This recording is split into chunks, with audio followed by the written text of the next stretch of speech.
4월 마지막 주일입니다. 하나님께 예배하기 위해서 자리에 앉으신 모든 믿음의 가족들을 환영합니다. 오늘 우리 예배를 하나님이 기쁘게 받으시고 우리에게 새로운 마음과 새로운 길로 인도해 주시기를 바랍니다. 오늘은 마가복음 1장 14절부터 34절까지 본문으로 하나님의 나라를 세우시는 메시아의 사역이라는 제목으로 하나님 말씀을 전하겠습니다. 첫 번째, 예수님은 메시아입니다. 마가복음에서 예수님의 처음 음성은 무엇입니까? 14절 15절 요한이 잡힌 후 예수께서 갈릴리에 오셔서 하나님의 복음을 전파하여 이르시되 때가 찼고 하나님의 나라가 가까이 왔으니 회개하고 복음을 믿으라 하시더라. 그 당시 로마 제국의 압제 가운데 있었던 청중들은 하나님 나라를 매우 바라고 있었습니다. 그들이 바라는 하나님 나라는 하나님이 다스리시는 유대 나라, 즉 이스라엘을 말합니다. 하나님이 기름을 부은 자, 즉 약속의 메시아를 자신들에게 보내주셔서 그렇게 하실 것을 바라고 있었습니다. 예수님의 회개의 요청은 하나님이 미워하는 죄에서 돌이켜서 하나님이 사랑하는 것들로 나아오라고 하신 것입니다. 예수님이 복음을 믿으라는 요청은 그 당시 이스라엘 사람들은 조상과 땅과 성전과 율법 등을 믿고 있었습니다. 구약의 하나님도 믿었습니다. 다만 자신들이 원하는 대로 해주시는 하나님을 믿었습니다. 예수님은 지금 하나님이 새로운 일을 하신다는 기쁜 소식, 즉 복음을 믿으라고 요청하신 것입니다. 예수님은 지금 자신이 성령으로 기름 부음을 받은 메시아임을 알리시며 회개하고 복음을 믿고 메시아가 임하여서 세워지는 하나님의 나라가 곧 임할 것이라고 자신의 사역을 공개적으로 선포하신 것입니다. 예수님은 청중들에게 하나님께 용서를 받고 죽음의 잠에서 깨어나고 자기 중심으로 살아가는 죄의 속박에서 건진받고 죄의 노예에서 자유의 신분을 획득하고 하나님의 자녀의 신분을 얻을 수 있는 유일한 길인 메시아인 자신과 자신의 말을 믿으라고 요청하셨습니다. 모든 관계가 회복되고 모든 슬픔이 기쁨으로 변하고 두려움과 고통과 죽음이 끝나고 하나님이 창조하신 물질 세계가 새롭게 회복되고 영원히 지속되는 우리가 그토록 찾던 하나님의 집, 하나님의 가족, 하나님의 나라를 회개하고 자신을 믿음으로 들어오라고 요청하셨습니다. 예수님은 그 당시 사람이나 지금 우리에게나 하나님 나라를 임하게 하시는 하나님이 기름 부은 메시아, 하나님 나라의 일을 하시는 메시아입니다. 두 번째, 예수님의 말씀은 큰 권능이 있었습니다. 예수님이 하나님 나라에 관한 복음을 선포하시자마자 제자들을 선택하셨습니다. 16절부터 20절 갈릴리 해변으로 지나가시다가 시몬과 그 형제 안드레가 바다에 금을 던지는 것을 보시니 그들은 어부라. 예수께서 이르시되 나를 따라오라. 내가 너희로 사람을 낚는 어부가 되게 하리라 하시니 곧 그물을 버려두고 따르니라. 조금 더 가시다가 세베대의 아들 야고보와 그 형제 요한을 보시니 그들도 배에 있어 그물을 깁는데 곧 부르시니 그 아버지 세베대를 품꾼들과 함께 배에 버려두고 예수를 따라가니라. 메시아 예수님의 사역에서 제일 먼저 하신 일은 제자들을 부르신 것입니다. 제자들을 불러서 하나님의 일을 하는 하나님의 나라의 사역자로 세우는 일이 중요했기 때문입니다. 그 당시 유대 문화에서는 선생이 제자들을 부르는 경우가 거의 없었습니다. 대부분 배움을 원하는 사람이 선생을 찾아가는 것이 일반적이었습니다. 즉, 제자가 선생을 선택했습니다. 하지만 오늘 우리가 읽은 마가복음에 따르면 예수님의 권위는 일반 선생, 랍비들과는 매우 달랐습니다. 예수님이 먼저 부르시지 않으면 그 누구도 그분의 제자가 될 수 없었습니다. 예수님이 제자들을 부르실 때 딱 한마디 했습니다. 나를 따라오라. Come, follow me. 예수님의 이 말씀 한마디는 다른 선생들과는 다르게 큰 권능이 있었습니다. 예수님의 그 부르심에 시몬과 안드레는 당장 어부의 직업을 버리고 예수님을 따랐고, 야고보와 요한도 그 자리에서 아버지와 친구를 버리고 예수님을 따랐습니다. 야고보와 요한의 아버지도 갈릴리 호수에서 고기를 잡으며 가족들을 보살폈습니다. 야고보의 가족은 아버지 때뿐만 아니라 할아버지 때도 아마 그곳에서 오랫동안 고기를 잡으며 살아온 가정일 것입니다. 야고보와 요한의 가족이 호수에서 고기를 잡는 일은 오랫동안 해온 일이기에 그곳을 잘 알고 또 경제가 좀 어려워도 버틸 수 있고 조금 더 열심히 노력하면 해결할 수 있는 안전하고 안정적인 일이었습니다. 그러므로 가족은 자신이 누구인지를 알려주고 또 자신을 살아가게 하는 힘이었습니다. 그런데 그때 나사렛에서 한 젊은 사람이 와서 자신들에게 모든 것을 버리고 자신을 따라오라고 불렀습니다.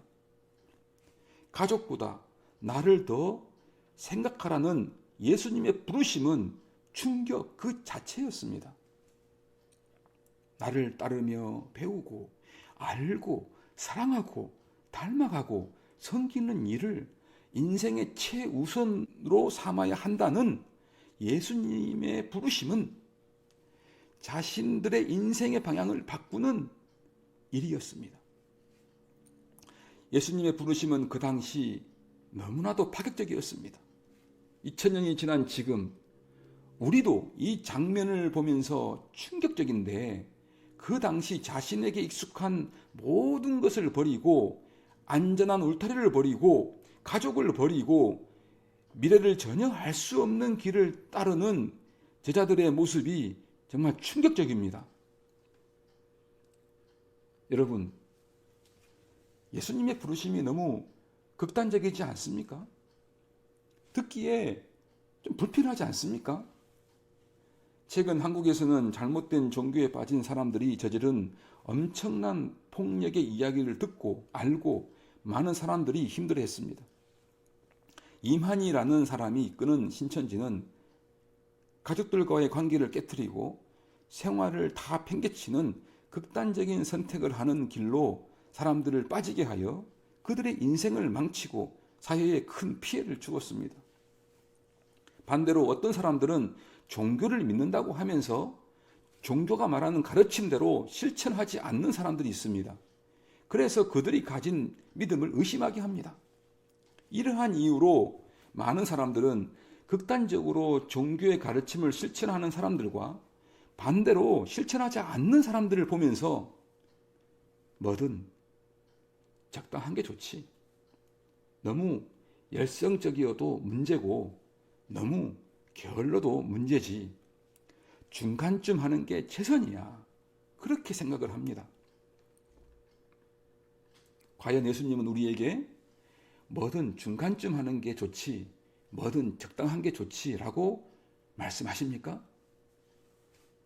누가복음에서 예수님은 많은 무리에게 말씀하셨습니다.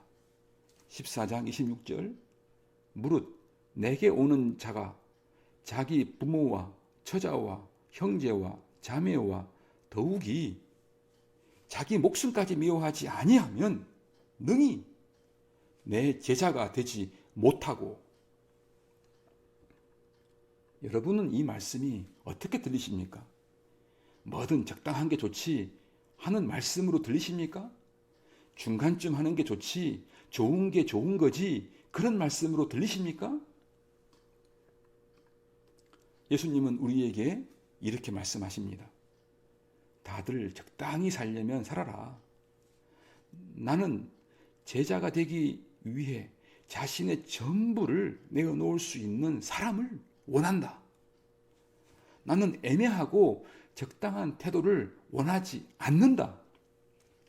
나와 함께 일하려면 아버지, 어머니, 아내와 자녀, 형제와 자매, 심지어 자신의 생명까지도 미워해야 한다.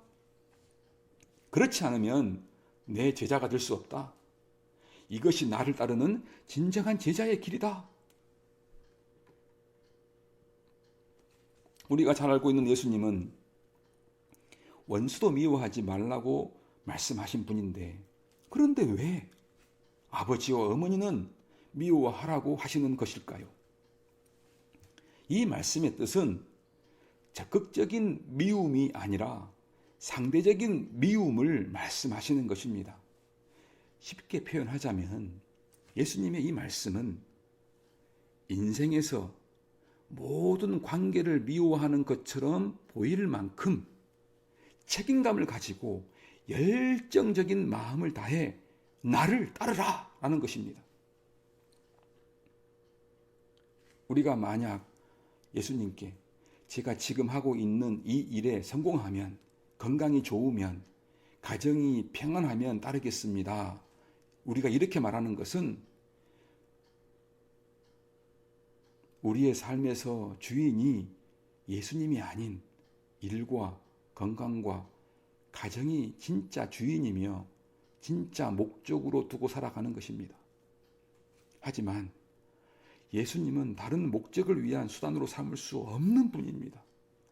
우리가 예수님을 따르려면 예수님을 인생의 목적으로 삼아야 합니다. 그래야 따를 수 있습니다.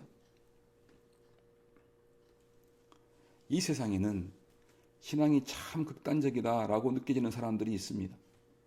대부분 극단적인 사람들의 신앙의 모습은 자신이 바른 신앙을 가지고 바른 삶을 살고 있다고 믿고, 그래서 자신들보다 부족해 보이고 잘하지 못하게 보이는 믿음과 삶을 살아가는 사람들에 대해 우월감을 느낍니다. 그때부터 사람들과의 관계에 문제가 생깁니다. 사람들이 우월감을 느끼면 그때부터 다른 사람들과 자신을 비교하며 거리를 두게 됩니다. 결국 사람들과 거리를 두면 다른 사람들을 배제하는 것이 되고 또 그들을 못마땅해 하며 눌러버립니다. 사실 이런 믿음을 가진 사람들은 자신들이 예수님께 너무 헌신해서 그런 것이라고 말하지만 그렇지 않습니다. 오히려 자신을 예수님께 덜 헌신해서 그런 것입니다. 이런 사람들은 예수님을 따라 열정적으로 겸손하지도, 배려심이 많은 것도,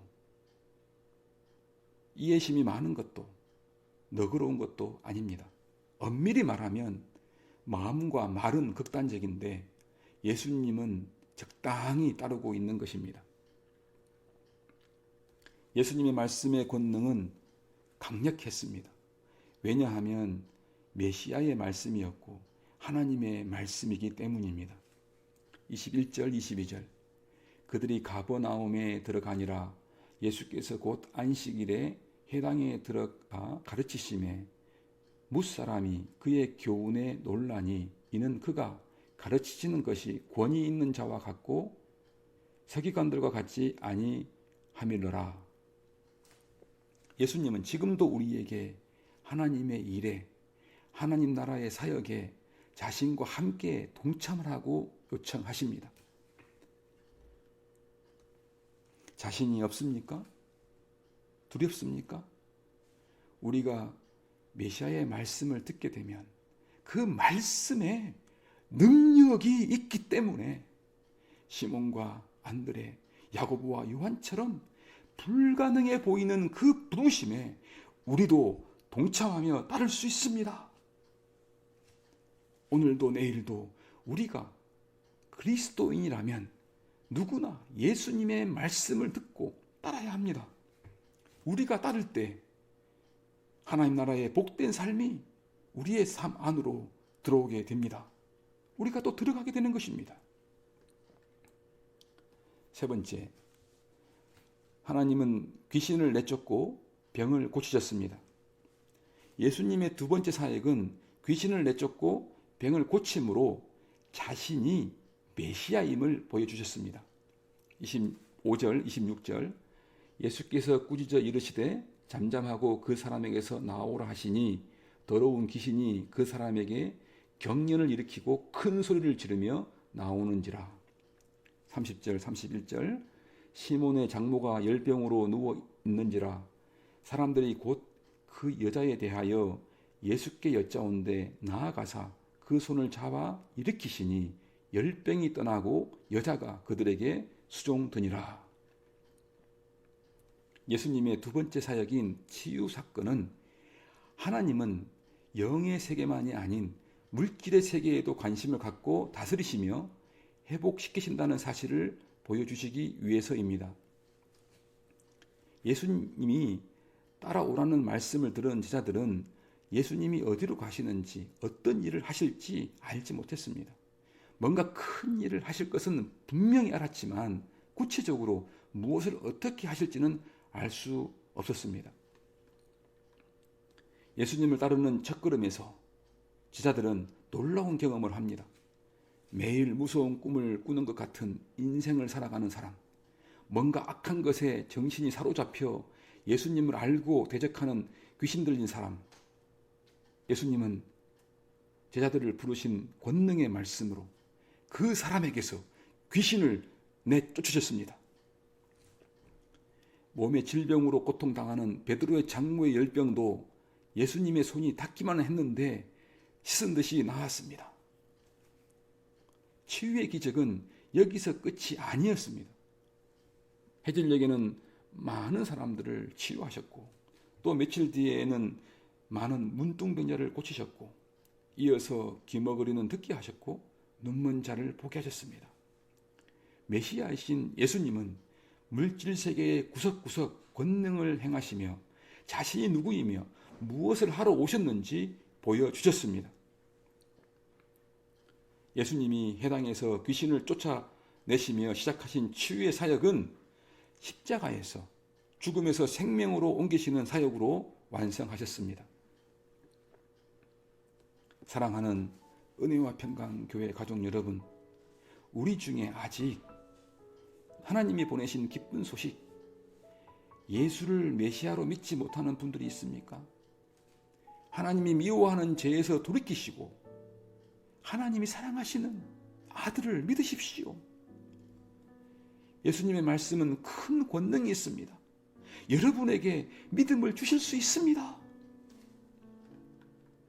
우리 중에 예수님의 말씀을 따르는 가운데 막다른 골목으로 예수님이 이끄시는 것 같고 그런 느낌이 들고 더 예수님을 따라가면 더 큰 어려움에 동참할 것 같은 두려움에 붙들려 있는 분이 있으십니까?